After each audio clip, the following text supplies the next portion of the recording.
So let's talk a little bit about silence. That's a contradiction in terms, apparently. How can you talk about silence? But it's due to the presence of sound that we are aware of the or we are able to conceive of the concept of silence. Because if there were no sound, there would be no perception whose absence we can define as silence. Silence is defined as the absence of sound. So, talking about silence is a means to point towards silence.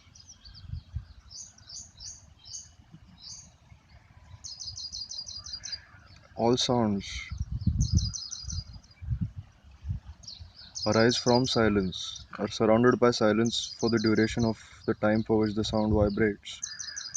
And when the sound stops or dies down, it returns to silence. So silence is constant, but sound is temporary. Just listen to all the sounds that you can hear at this moment and see that they're arising and passing away, but are surrounded by silence for the duration of their being.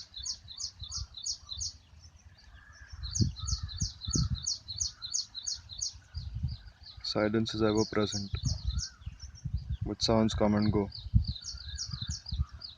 So if you look closely or perceive closely thoughts or sentences that you think, linguistic perceptions that you encounter in your mental space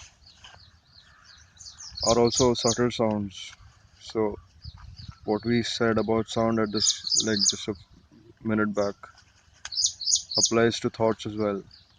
Thoughts are subtle sounds that arise from silence, are surrounded by silence throughout the duration of their vibration, and return to silence after the thought subsides. So, all discussions begin with silence, point towards silence, and end in silence.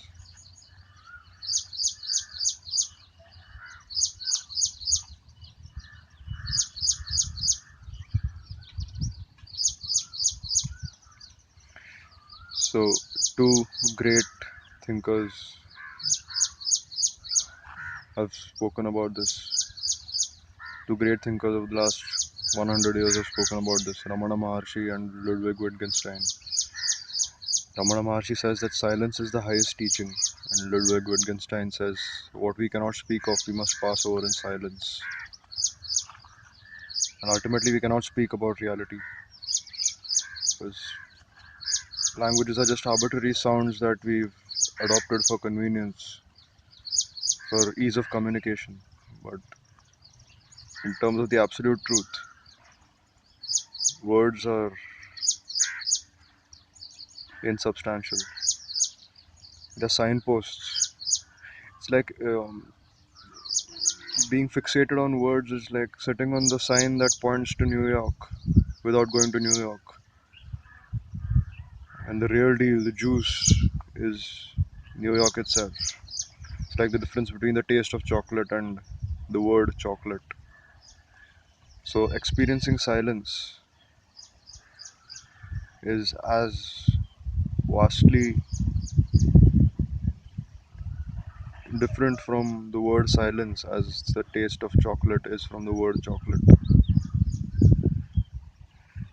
So, when you see the temporary nature of thought and the eternal nature of silence, you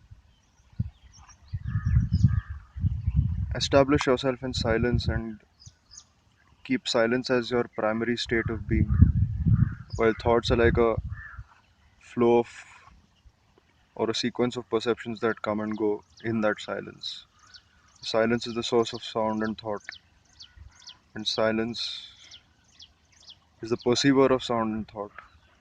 Silence appears as sound and thought, and silence remains after sound and thought has subsided.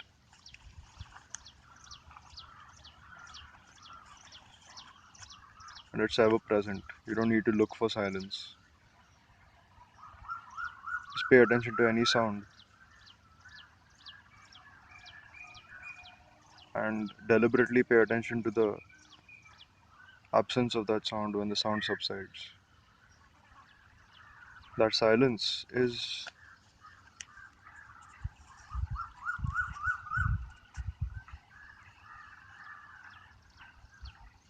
pure consciousness, which allows all sounds to be,